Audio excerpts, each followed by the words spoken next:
Estoy muy contento porque tengo el gusto de compartir de nuevo con vosotros la palabra de Dios en este día.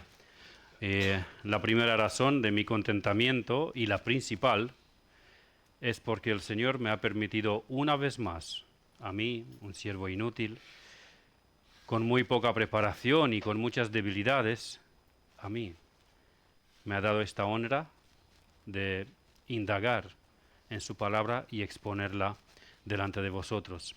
La segunda razón os la diré a lo largo del mensaje a su debido tiempo. Dicho esto, os invito por favor que busquéis en vuestras Biblias, en el Evangelio según Marcos. A ver. Gracias, hermano. El Evangelio según San Marcos, capítulo 14, versículos del 12 al 25. Ya se oró antes por la palabra, así que daré lectura y posteriormente entraré directamente a la exposición. Marcos 14, desde el 12 al 25. ¿Lo tenemos todos? ¿Sí? Bien, ok. El primer día de la fiesta de los panes sin levadura, cuando sacrificaban el cordero de la Pascua, sus discípulos le dijeron: ¿Dónde quieres que vayamos a preparar para que comas la Pascua?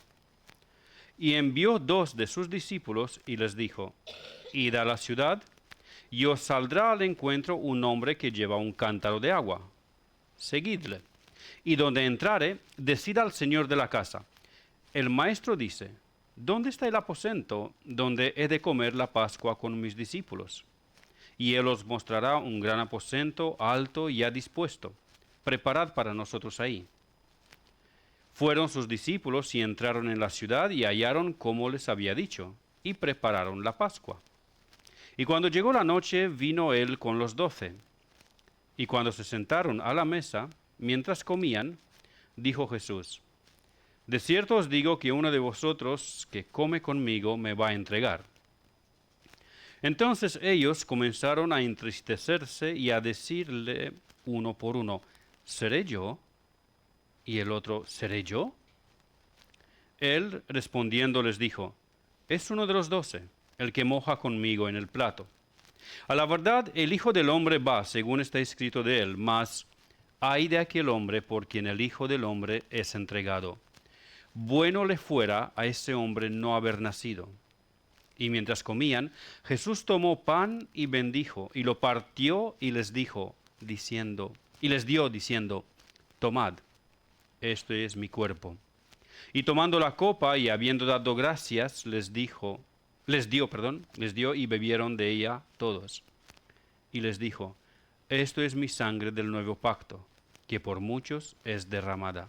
De cierto os digo que no beberé más del fruto de la vid, hasta aquel día en que lo beba nuevo en el reino de Dios. Amén. Como veis, el título del mensaje es La señal del nuevo pacto, parte 1, porque no voy a poder abordar todo el contenido de este texto. Es demasiado denso, demasiada información y demasiada bendición para ser expuesta en un solo día. Pero sí, hoy voy a hablar sobre la fecha en cual se instituyó la señal del nuevo pacto y de la logística. El primer punto, la fecha en cual se instituyó la señal del nuevo pacto, y segundo, la logística de la institución del nuevo pacto. Volvamos a leer el versículo 12. El primer día de la fiesta de los panes sin levadura, cuando sacrificaban el cordero de la Pascua, sus discípulos le dijeron: ¿Dónde quieres que vayamos a preparar para que comas la Pascua? Hace unas pocas semanas, cuando estaba exponiendo el texto anterior a este, os dije que, a mi entender, el Señor Jesucristo comió la última cena con sus discípulos antes de la pasión, la cena pascual, el día 14 de Nisan, en las primeras horas de este día, es decir, el miércoles por la noche. un día antes de lo establecido en la ley de Dios, el 15 de Nisan. Y que lo más probable los evangelistas no hicieron ninguna referencia al plato principal de la cena de Pascua, el cordero, porque aún no había sido sacrificado el cordero pascual, porque el cordero pascual se sacrificaba en las últimas horas del 14 de Nisan y no en las primeras. Sobre estas afirmaciones tengo un par de correcciones que presentaré enseguida. La primera corrección tiene que ver con el versículo que acabamos de leer, porque parece que este versículo que acabamos de leer echa por tierra mi interpretación de las fechas y los eventos de la Semana de la Pasión de nuestro Señor Jesucristo. Mateo y Lucas, los otros dos evangelistas sinópticos, quienes, según los comentaristas, tomaron como modelo y se apoyaron mucho en el Evangelio según Marcos, por ser el primero escrito y escrito bajo la supervisión del apóstol Pedro, dijeron algo parecido a el primer día de la fiesta de los panes sin levadura. ¿Qué dijeron Mateo y Lucas? Mateo dijo, el primer día de la fiesta de los panes sin levadura vinieron los discípulos a Jesús diciendo, ¿dónde quieres que preparemos para que comamos la Pascua? Y Lucas dijo, llegó el día de los panes sin levadura, en el cual era necesario sacrificar el cordero de la Pascua. Pero el evangelista Juan, en el capítulo 13, versículo 1, dice, antes de la fiesta de la Pascua, sabiendo Jesús que su hora había llegado para que pasase de ese mundo al Padre, como había amado a los suyos que estaban en el mundo, los amó hasta el fin. Si alguno de vosotros tiene alguna duda de que Juan habla en este capítulo de la misma cena, que lea el capítulo 13 por completo en casa y se va a convencer de que es así. Hablan del mismo evento, tanto Marcos, Mateo, Lucas y Juan. Hablan del mismo evento, pero Mateo, Marcos y Lucas dicen que ya era el primer día de la fiesta de los panes sin levadura, pero Juan dice que antes de la fiesta de la Pascua ocurrió esto.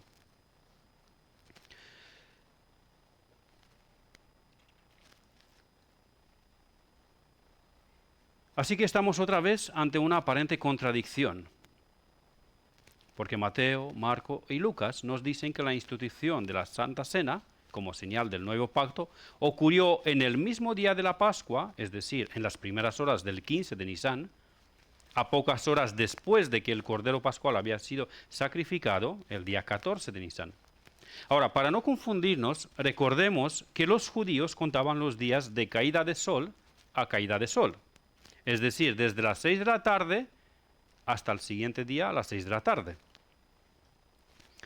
El Cordero Pascual debía ser sacrificado entre las dos tardes. ¿Cuáles dos tardes? Bueno, entre las 3 y las 5 de la tarde del 14 de Nisan. Tal como Dios dejó el mandamiento en Éxodo 12, que luego os invito a que en casa lo leáis por completo. Lo leímos cuando estuve exponiendo sobre estas fechas. Y el cordero tenía que ser comido en las primeras horas del 15 de Nisan, en la cena, que para nosotros sería en el mismo día. Como dije, para nosotros sería el mismo día que fue sacrificado el cordero, porque no había llegado aún la medianoche cuando ellos empezaban a comer, a cenar. Porque nosotros cambiamos de día a medianoche, pero no los judíos cambiaban a las 6 de la tarde. Para ellos era un día diferente porque el día había acabado a esa hora, a las 6 de la tarde con la puesta del sol. Bien, ahora, hemos recordado el cómo contaban los días los judíos, pero seguimos teniendo dos dudas. Primero, quiero abordar la duda más fácil, la más fácil de aclarar, que posiblemente tendréis alguno de vosotros. Y esa posible duda sería, hermano, los versículos que has leído hablan algunos, por ejemplo la de Juan, de la fiesta de la Pascua, pero las anteriores hablan de la fiesta de los panes sin levadura. ¿No son dos fiestas diferentes? ¿No son dos fechas diferentes? Bueno, sí y no. La fiesta de la Pascua se celebraba el 14 de Nisan, cuando se sacrificaba el Cordero Pascual. Y la fiesta de los panes sin levadura se celebraba desde el 15 de Nisan hasta el 22 de Nisan. Es decir, a continuación, el día 14 de Nisan era la Pascua y el día siguiente empezaba la fiesta de los panes sin levadura. Y tanto el día 15 como el día 22 tendrían que ser observados y guardados como días de reposos solemnes. Eso ya también lo expliqué cuando hablé de esto. Como las fiestas estaban unidas en el calendario, el 14 y el 15 son 2 días seguidos, como estas dos fiestas estaban unidas en el calendario, los judíos se referían a ellas como a una sola fiesta, indiferentemente de si le llamaban la fiesta de la Pascua o la fiesta de los panes sin levadura. Aunque eran dos fiestas, por celebrarse una a continuación de la otra, se consideraban como una sola fiesta. Y podrían referirse a ellas, con el nombre de la fiesta de la Pascua o la fiesta de los panes sin levadura, pero se referían al mismo periodo de esos 8 días festivos. La segunda duda no es tan simple como la primera, y es con respecto a qué día fue cuando Jesús instituyó la Santa Cena. ¿Fue al inicio del 14 de Nisan, un día antes que el acostumbrado, como afirmé yo anteriormente, o fue el 15 de Nisan cuando era su fecha? Esta duda no es tan simple de aclarar, porque así como os dije la vez anterior, hay versículos que parecen indicar una fecha y otros versículos que parecen indicar la otra. La diferencia no es grande porque se trata solamente de un día de diferencia, 24 horas, no es gran cosa. Pero hay una diferencia. Y nosotros, como sabemos que la Biblia es infalible y confiable, es decir, no contiene ningún error y no se contradice a sí misma, estamos en esa encrucijada. ¿Qué hacemos ahora? ¿Cómo lo entendemos ahora? Cuando celebró el Señor Jesucristo la cena con los apóstoles, ¿podemos confiar plenamente en lo que nos dice la Biblia en los más mínimos detalles o hay contradicciones aunque pequeñas? La definición con respecto a la Biblia, que creemos, los cristianos evangélicos, es que la Biblia es infalible, no contiene ningún error y también es confiable, no se contradice a sí misma. Ahora, hermanos, entendedme que me hubiera sido mucho más fácil ignorar este detalle y no meterme en ese embrollo, pero no puedo, porque debo exponer el texto expositivamente y de forma consecutiva, sin saltarme nada voluntariamente. Ayer en la conferencia de Peregrino, el conferenciante y pastor Pepe Moreno, a quien aprecio mucho, nos hablaba de esto, que los predicadores, si queremos ser fieles a la palabra y predicarla expositivamente, no podemos saltarnos los pasajes más difíciles o conflictivos. Ahora, bien, también debo aclarar que no pretendo yo de ninguna manera que he desarrollado o que estoy desarrollando todos y cada uno de los detalles que aparecen en el texto, que de hecho creo que esto es imposible. Pero no he dejado a un lado nada del texto por encontrarlo difícil de explicar y exponer o por encontrarlo conflictivo. Entonces, ¿qué hacemos con esta diferencia de un día? ¿Cómo la explicamos? La vez anterior, cuando hablé de esto, os dije que, en mi opinión, Jesús comió la cena con sus discípulos el 14 de Nisan, en sus primeras horas, casi un día antes de la Pascua, y esto encajaría con el Evangelio según Juan, lo que hemos leído antes de la fiesta de la Pascua, y otros versículos de los Evangelios sinópticos. Pero entonces no sé cómo entender los otros versículos que parecen indicar que Jesús comió la cena al inicio del 15 de Nisan, cuando tocaba, cuando lo comieron todos los judíos. Y vuelvo a chocarme con el hecho de que los judíos no lo habían comido todavía mientras Jesús estaba siendo juzgado por Pilato y posteriormente crucificado. Y esto no porque se retrasaron en la conmemoración de la Pascua, cosa que era totalmente inadmisible, sino porque, según Juan 19, de 13 al 15, entonces Pilato, oyendo esto, llevó fuera a Jesús y se sentó en el tribunal en el lugar llamado el Enlosado, y en hebreo Gabata. Era la preparación de la Pascua, y como la hora sexta. Entonces dijo a los judíos: He aquí vuestro rey. Pero ellos gritaron: Fuera, fuera, crucifícale. Pilato les dijo: ¿A vuestro rey he de crucificar? Respondieron los principales sacerdotes: No tenemos más rey que César.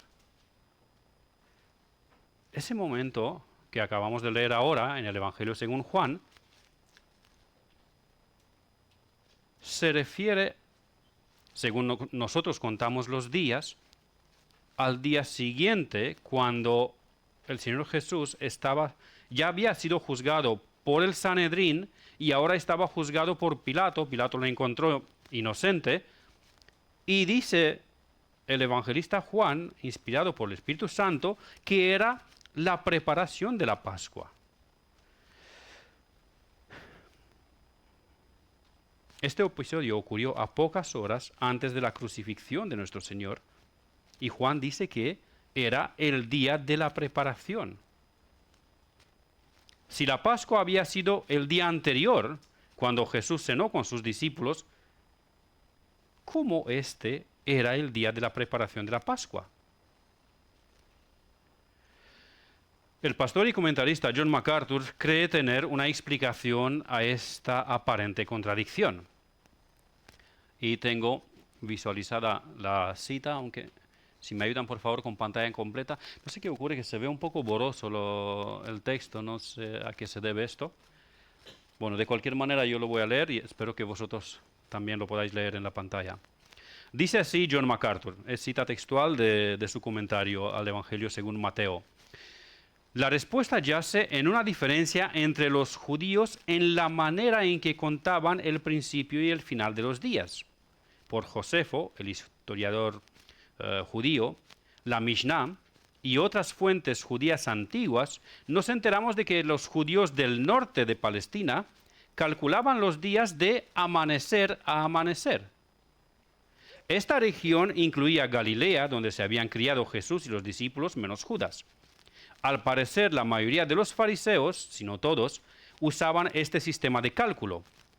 Pero los judíos en la parte del sur, que se centraba en Jerusalén, calculaban los días de anochecer a anochecer. Debido a que todos los sacerdotes necesariamente vivían en Jerusalén o sus cercanías, al igual que la mayoría de los saduceos, tales grupos seguían el esquema del sur.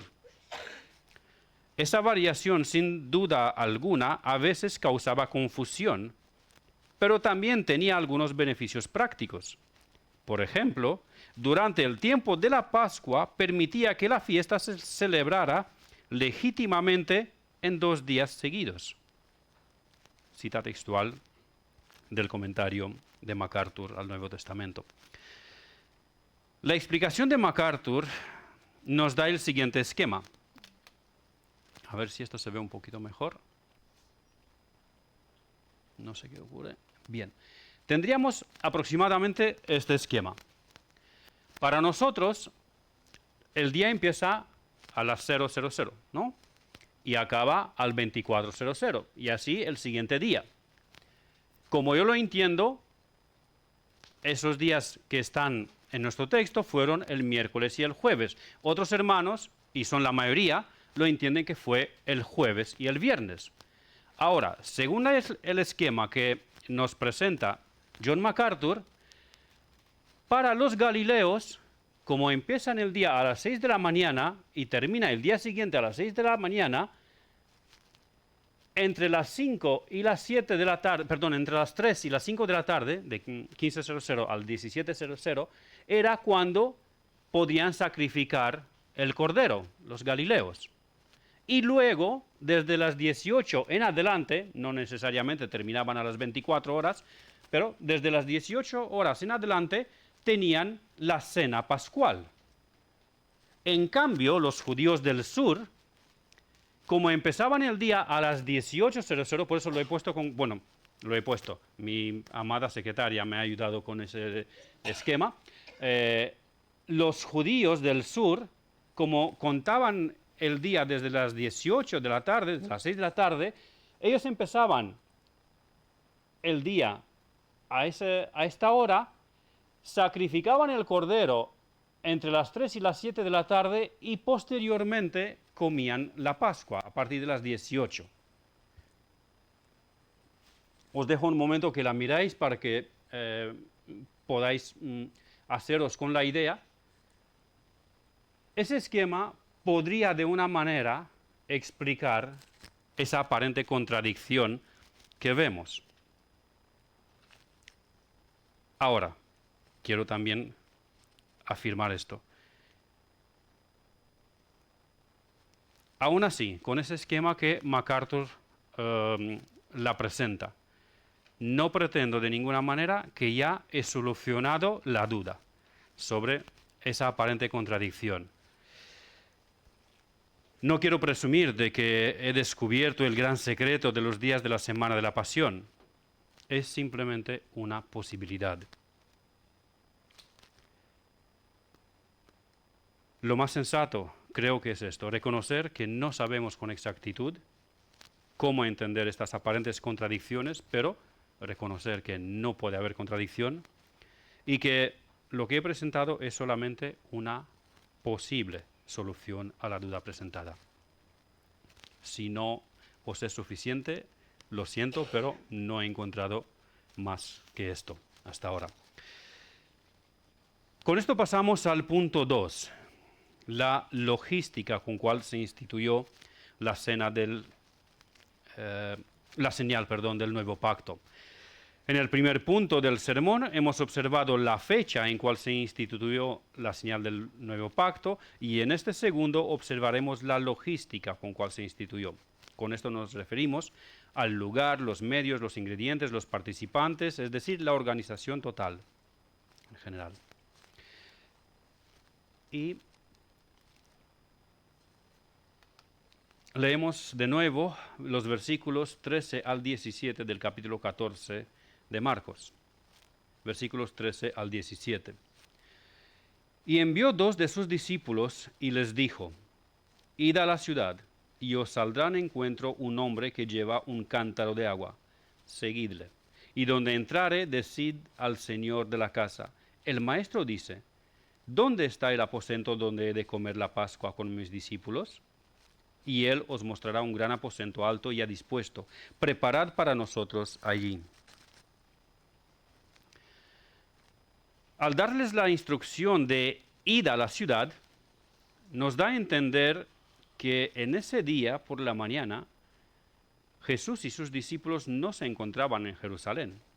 Probablemente estaban en Betania, donde sus amigos Simón el leproso y Lázaro, con sus hermanas, los hospedaron con generosidad en varias ocasiones. No sabemos cuáles discípulos preguntaron, pero por el texto paralelo de Lucas, sabemos quiénes fueron los comisionados por Jesús, y que fueron Pedro y Juan.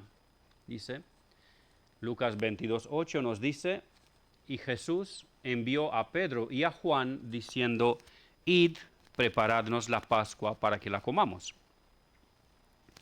Este versículo, aparte de revelarnos quiénes fueron los 2 discípulos comisionados para preparar la cena, es decir, Pedro y Juan, 2 de los 3 discípulos más íntimos del Señor, también nos confirma una vez más qué tuvieron que preparar, es decir, la Pascua. La Pascua era la cena tradicional que los judíos compartían como recordatorio de que Dios los sacó con brazo fuerte de la esclavitud en Egipto, trayendo sobre los egipcios 10 plagas como castigo, siendo la última de ellas la más terrible, la muerte de todos los primogénitos. Dios les había dejado instrucciones claras que tenían que hacer para que ellos no fueran heridos con la misma mortandad que los egipcios. Para que Jehová Dios los pase por alto cuando iba a herir a los egipcios, los israelitas tenían que escoger un cordero de un año sin defecto alguno en el día 10 de Nisán, es decir, 4 días antes de lo que tenía que ser sacrificado. El día 14 de Nisán, entre las 3 y las 5 de la tarde, ese cordero tenía que ser sacrificado. Con parte de la sangre se tenía que salpicar el dintel y los 2 postes de la puerta de la casa. De cada casa de familia israelita. Tenían que asar al cordero y comerlo entero esa misma noche. Se tenía que prever que había suficientes miembros en la familia para poder acabarlo de comer en una sola cena, en una sola noche, y si no, se tenía que juntar con su vecino más cercano para que lo puedan comer juntos. Y si aún así algo sobraba para el siguiente día, se tenía que quemar a fuego. No se podía consumir el siguiente día. No podrían salir de la casa en esa noche, la noche del inicio del 15 de Nisán, para que no sean heridos con mortandad. En la cena debía haber, aparte del cordero asado, hierbas amargas, pan sin levadura y una salsa espesa hecha de varios frutos secos molidos, y de beber tenían vino tinto diluido con agua. Aparentemente por cada parte de vino se añadían 2 partes de agua para cuidarse de los excesos posibles y no ser así irreverentes en su conducta durante la cena. Cada uno de los ingredientes tenía su significado específico y no podría de ninguna manera cambiarse alguno de los ingredientes por otro o faltar alguno de estos. Con respecto a la cena que Jesús tomó junto con sus discípulos, yo afirmé la vez anterior que ningún evangelista hizo alusión al plato principal, el cordero, porque lo más probable no tuvieron cordero porque la cena la celebraron un día antes. Eso es lo que yo dije la vez anterior cuando hablé de esto. En este detalle me retracto y reconozco públicamente que me he equivocado. Los evangelistas no dijeron nada específicamente del cordero, no lo nombraron por separado, pero sí lo hicieron implícitamente cuando afirmaron que Jesús les mandó: id y preparadnos la Pascua.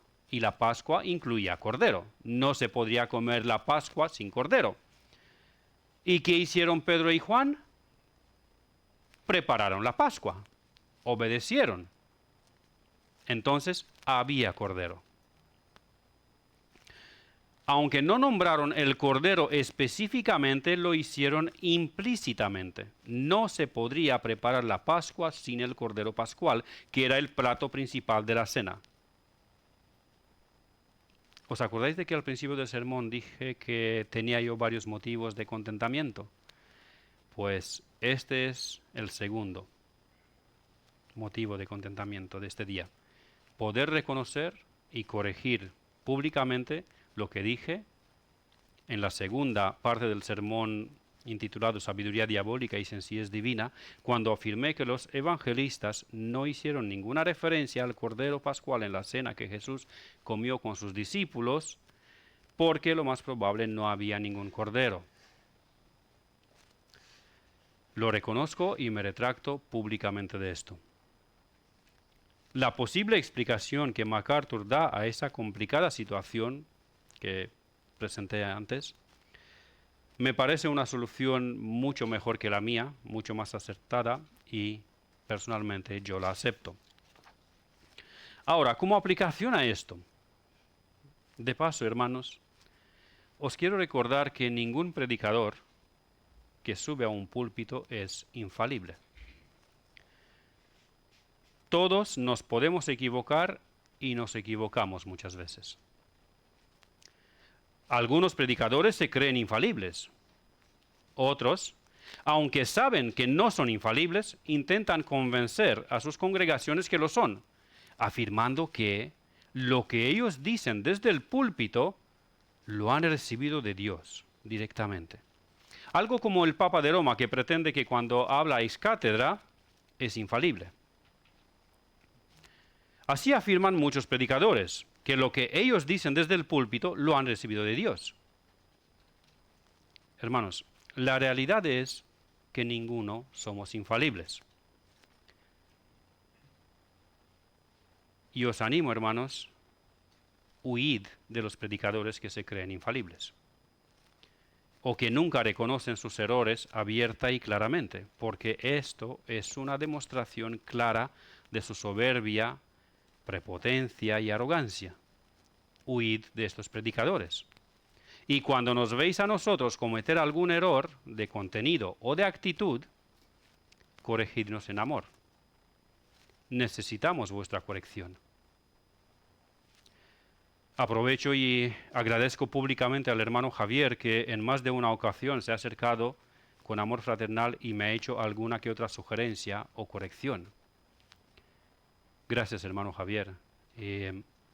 Espero y le oro al Señor que sigas actuando así, y no has sido el único. Pero, como contigo tengo más confianza, pues me he permitido nombrarte.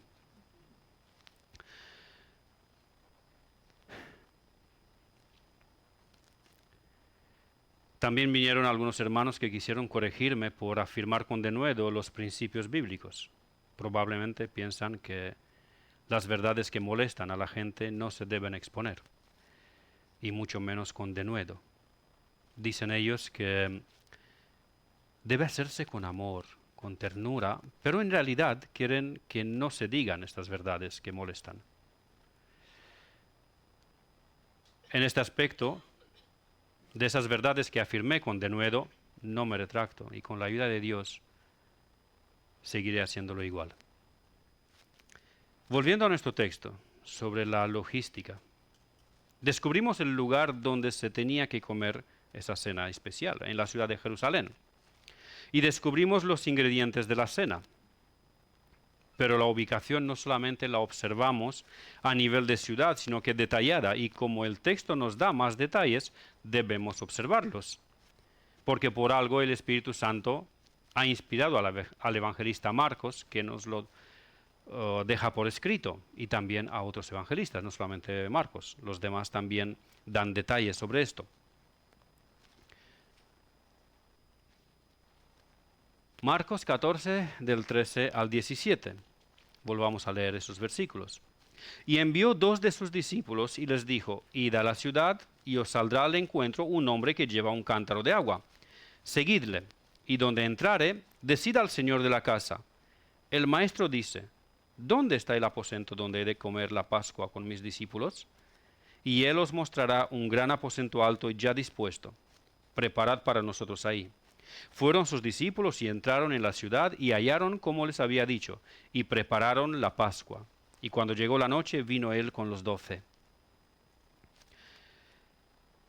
John MacArthur estima que en la fiesta de la Pascua,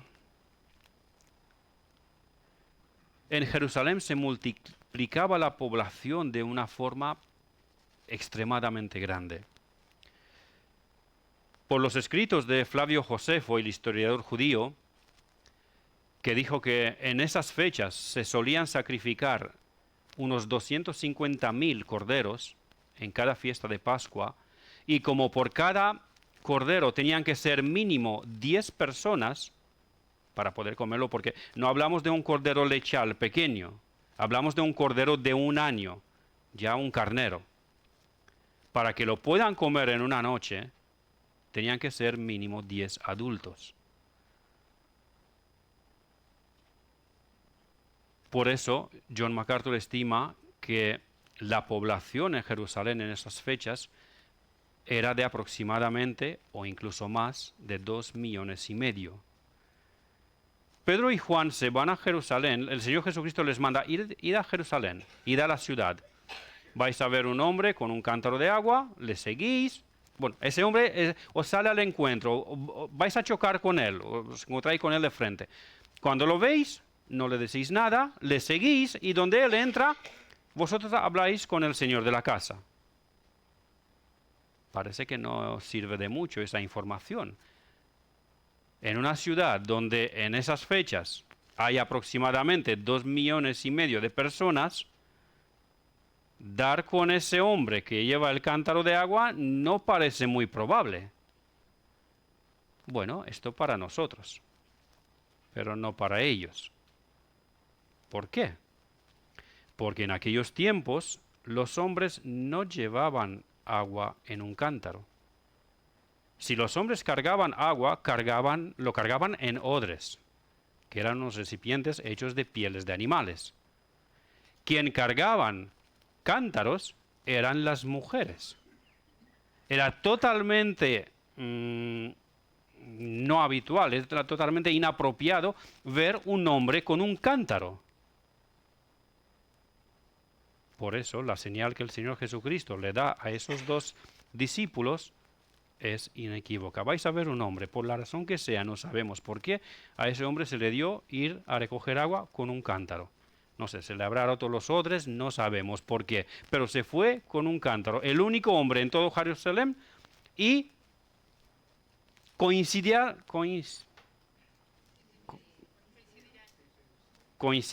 que se encuentra con Pedro y Juan le siguen y llegan a la casa. ¿Cuál casa? No sabemos. Los evangelistas no nos dicen el nombre. Algunos sospechan que fue la casa de los padres de Juan Marcos, el mismo que escribió el Evangelio, según Marcos, que estamos estudiando. Pero no tenemos ninguna información concreta para poder afirmar que fue su casa. Pero, ¿por qué no les dijo Jesús a Pedro y a Juan directamente, iros a la casa de fulano? ¿Por qué tenía que existir ese secretismo, ese misticismo? Vais a la ciudad, vais a encontrar un hombre con un cántaro, le seguís. ¿Por qué no pudo decir Jesús directamente, iros a la casa de fulano, que le conocéis, y preguntad ahí dónde está el aposento donde he de comer la cena con mis discípulos? Lo más probable, y con esta afirmación están de acuerdo los comentaristas, todos los comentaristas que consulté, Jesús no dijo claramente para todos los discípulos dónde habían de comer la Pascua, para que Judas Iscariote no se apresure con su tradición diabólica y que no le puedan apresar antes de tiempo. Vemos en esta situación, vemos en esta forma de actuación de Jesús, que no solamente él descansaba en la providencia de su Padre, sino que esto lo hacía, y que no lo hacía de forma pasiva, sino que activamente se implicaba y obraba de tal manera para que la providencia de Dios se cumpla. Lo repito, tengo la sensación que no lo habéis captado. Vemos en la forma de actuación de Jesús que no solamente descansaba en la providencia de Dios y esto le hacía ser pasivo, sino que activamente se implicaba y obraba de tal manera para que la providencia de Dios se cumpla. Muchas veces a los que tenemos convicciones calvinistas, los que creemos que Dios controla absolutamente todo con su providencia, muchas veces somos acusados de ser pasivos. Pero la acusación es falsa. No es que los que creemos en la providencia de Dios nos quedamos de brazos cruzados porque confiamos en la providencia de Dios. Creemos en la providencia absoluta de Dios y actuamos en consecuencia a ello, tratando de hacer lo que le es agradable a Él, en función de las verdades y principios bíblicos que encontramos en la palabra de Dios. No somos pasivos. Normalmente no nos alteramos. Hay excepciones, por supuesto, pero normalmente no nos alteramos, no nos ponemos nerviosos o desesperados cuando se complican las cosas, porque sabemos que Dios lo controla todo con su providencia y que nosotros estamos en sus manos y que todas las cosas cooperan para el bien de los que aman a Dios. Normalmente no nos alteramos, pero no nos quedamos pasivos, sino que descansando en la providencia de Dios, intentamos entender y hacer lo que a Él le agrada. Esto es lo que queremos hacer. No conseguimos siempre hacerlo de esta manera, pero es lo que creemos y lo que queremos hacer. Jesús no quiso que Judas Iscariote y los demás discípulos supieran dónde celebrarían la cena, sino solamente Pedro y Juan. Los demás lo sabrían a su debido tiempo. Por ahí pues hay una nueva aplicación para algunos hermanos que tienen mucha curiosidad. Bueno, pero yo quiero también saber esto y también quiero saber esto y aquello. Tranquilo. El Señor te lo va a descubrir a su tiempo. El Señor quiso que Pedro y Juan supieran dónde iban a cenar antes que los demás. Los demás lo supieron en la noche, cuando ya llegaron a la casa. Así que si hay algunas cosas que no los entiendes, pues, hermano, no te preocupes. Tranquilo. Descansa en la providencia de Dios y Él te lo va a revelar a su debido tiempo. Dedícate a estudiar la palabra, dedícate a obedecer al Señor, dedícate a seguir los principios y las verdades bíblicas y a su debido tiempo el Señor te lo va a mostrar. No te preocupes en demasía. El Señor tenía su razón para hacer así las cosas y lo más probable fue para que Judas no pueda venir con los alguaciles a prenderle antes del tiempo. Es decir, antes de que pueda instaurar la señal del nuevo pacto, antes de poder consolar a los discípulos, antes de poder enseñarles, antes de poder lavarle los pies, antes de ir a la oración en Getsemaní y todo lo demás. Con respecto a la simbología de los ingredientes y el ritual estricto de la cena, lo explicaré muy brevemente, me estoy acercando al final. Primero, estoy relatando solamente cómo era el ritual, pero no de la cena pascual, pero no voy a entrar a explicarlo. Esto ya, con la ayuda de Dios, cuando me toca el siguiente sermón lo haré. Primero, se servía una copa de vino tinto diluido con agua. Después de la primera copa, se hacía una oración en acción de gracias. A continuación, se lavaban ceremonialmente las manos, simbolizando que tomarían esta cena con un corazón purificador. En este momento, dice John MacArthur, pudo haber sido que Jesús se levantó de la cena y se quitó su manto y tomando una toalla se la ciñó. Luego puso agua en un lebrillo y comenzó a lavar los pies de los discípulos y a enjugarlos con la toalla con que estaba ceñido. Lavándoles los pies, el Señor les reprendió por el orgullo y las ambiciones personales que los discípulos tenían en sus corazones, a pesar de que eran limpios, y asimismo les dio un ejemplo a seguir.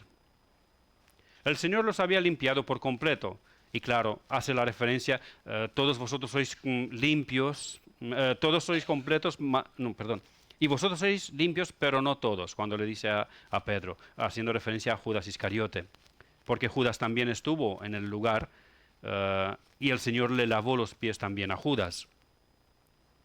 Ellos eran limpios, aunque no todos.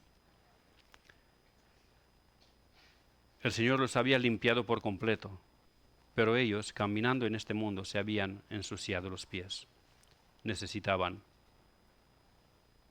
limpiarse los pies. Después de esto, debían comer hierbas amargas, como símbolo y recordatorio de la amarga esclavitud en Egipto. A continuación, tomaban la segunda copa de vino diluido, mientras el padre de familia o el anfitrión explicaba el significado de la Pascua. Después de esto, cantaban el Halel, es decir, los salmos de 113 al 118. No cantaban todos los salmos seguidos en este momento, normalmente se cantaban los primeros dos, es decir, 113 y 114. Y después de esto, se sacaba el cordero asado y el pan sin levadura. En todo ese tiempo en todo ese periodo le había dado tiempo al cordero a asarse y lo podían comer. Se sacaba el cordero y el pan sin levadura y el padre de familia lo partía y lo entregaba a los comensales, a los demás, que comían con él, normalmente la familia. El pan sin levadura significaba la vida nueva, sin la levadura de la esclavitud pasada.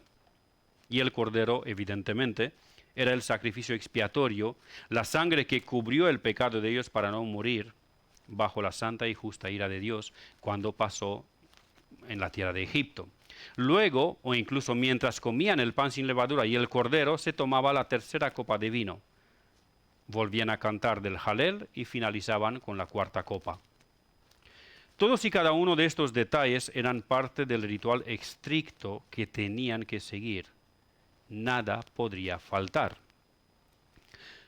Pero esto lo veremos más detalladamente primero Dios en el siguiente sermón, no el siguiente domingo, porque el siguiente domingo le toca al pastor, sino el siguiente que cuando me tocará a mí.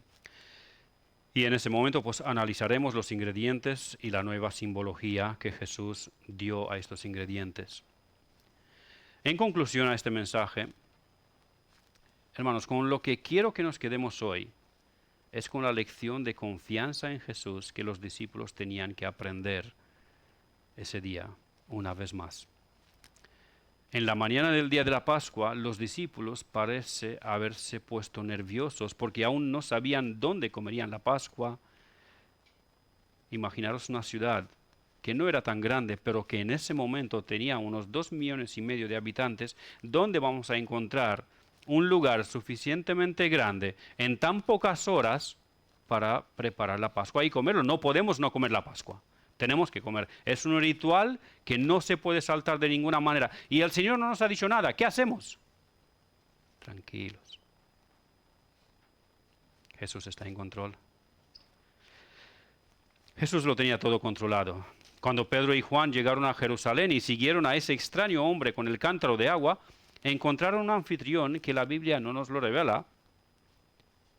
Encontraron un anfitrión que había preparado todo. Algunos comentaristas opinan que Jesús ya había hablado con él anteriormente y se habían puesto de acuerdo, aunque los discípulos no lo sabían. No sabemos, es una suposición. Pudo ser así o no pudo ser así. Simplemente el Señor en su providencia, en su soberanía, lo pudo orquestar de esa manera. No lo sabemos. Las dos posibilidades son válidas. Solo faltaba que Jesús y sus discípulos vengan y por supuesto que Pedro y Juan lleven el cordero que habían apartado 4 días antes. El anfitrión ya había preparado todo. El aposento estaba listo, amueblado. Solamente que Jesús y los discípulos vengan a disfrutar de la cena. Pedro y Juan tenían que llevar el cordero al templo donde tenía que ser sacrificado en la tarde. No sabemos si les tocó comprar también el pan y las hierbas amargas y la salsa de frutos secos, o a lo mejor de esto se había ya encargado el anfitrión. No lo sabemos. La Biblia no nos da datos sobre esto. Pero la idea es, amados discípulos, calmaos, tened paz en Dios, confiad en Dios. Y confía también en mí, les dijo Jesús, porque Él estaba en control. Hermano, tranquilo, Dios está en control. Dios lo controla absolutamente todo con su providencia. Descansa en Él, confía en Él, espera en Él, pero no pasivamente, quedándote de brazos cruzados, esperando que te caiga el maná del cielo, sino activamente, siguiendo los principios y los mandamientos bíblicos. Quería dar algunos ejemplos prácticos de cómo hacer esto, pero el tiempo se me ha ido. No quiero abusar de vuestra paciencia. Así que cierro con decir que así nos ayude Dios. Que descansemos en Él, que confiemos en Él, pero que descansemos activamente, no pasivamente. Que descansemos obedeciéndole, siguiendo sus principios, siguiendo la enseñanza que Él nos ha dejado claramente en la Sagrada Palabra. Y si hay cosas que no entendemos, que nos quedemos tranquilos, porque si Él cree que necesitamos entender esas cosas, a su debido tiempo nos lo hará saber. Que a Él sea la gloria. Amén.